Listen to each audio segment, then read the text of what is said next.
வணக்கம், welcome back to the channel. மருத்துவமாகும் உணவு பகுதியில் இன்னைக்கு என்ன பார்க்க போறோம்னா, ஒரு சின்ன இன்ஃபர்மேஷன் தாங்க பார்க்க போறோம். இது என்ன திடீர்னு குப்பை, செடி, கொடி, மரம் எல்லாம் காட்டிட்டு இருக்காங்கன்னு நினைக்காதீங்க. இது தாங்க நம்ம 4000 நோய்களுக்கு அருமருந்து நம்ம சொல்லிட்டு வர முடவ நாட்டுக்கால் கிழங்கு. அவ்வளவு சக்தி மிகுந்த நம்ம முடவாட்டுக்கால் கிழங்கு பாறை இடுக்குகளிலும் மரங்களிலும் ஒட்டிட்டு வளரக்கூடிய ஒரு ஒட்டுண்ணி தாவரங்க. நம்ம கொல்லிமலை முடவாட்டுக்கால் கிழங்குங்கிறது ரொம்ப ஃபேமஸான ஒண்ணுதான். ஏன் கொல்லிமலை முடவாட்டுக்கால் கிழங்கு ஸ்பெஷல்னு சொல்றாங்கன்னு பாத்தீங்க அப்படின்னா, நம்ம கொல்லிமலைய மூலிகை மலைன்னு சொல்லுவாங்க. அப்படியாப்பட்ட மூலிகை மலையில காற்றோட ஈரப்பதத்தை உறிஞ்சு வளரக்கூடிய ஒரு தாவரமான முடவாட்டுக்கால் கிழங்கு எப்படிங்க சத்து குறைவா இருக்கும்?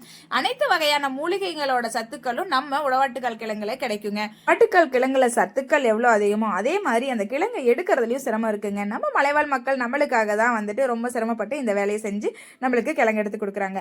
உங்களுக்கு கொல்லிமலை முடவாட்டுக்கால் கிழங்கு வேணும் அப்படின்னா நீங்க கொல்லிமலை நேச்சுரல்ஸ் வெப்சைட்ல வாங்கிக்கலாம். டிஸ்கிரிப்ஷன்ல வாட்ஸ்அப் நம்பர் இருக்கு, நீங்க கான்டாக்ட் பண்ணீங்க அப்படின்னா அவங்க டீட்டெயில் சொல்லுவாங்க. கிழங்கு வாங்கி சமைச்சு சாப்பிட முடியாதுங்கிறதுக்காக முடவாட்டுக்கால் கிழங்கு மதிப்பு கூட்டி முடவாட்டுக்கால் கிழங்கு சூப் பொடி மற்றும் தைலம் ரெடி பண்ணியிருக்கோங்க. உங்களுக்கு அது வேணும்னாலும் டிஸ்கிரிப்ஷன்ல வாட்ஸ்அப் நம்பர் இருக்கு, நீங்க கான்டாக்ட் பண்ணி வாங்கிக்கலாம். இது வரைக்கும் கொல்லிமலை நேச்சுரல்ஸ் சேனலை சப்ஸ்கிரைப் பண்ணாதீங்க, சப்ஸ்கிரைப் பண்ணிக்கோங்க. மேல இருக்க பெல் ஐக்கானை கிளிக் பண்ணிட்டு ஆளுங்கிற ஆப்ஷன் சூஸ் பண்ணிக்கோங்க. அப்பதான் நாங்க போடுற வீடியோ உங்களுக்கு உடனுக்குடனே நோட்டிபிகேஷன்ல வரும்.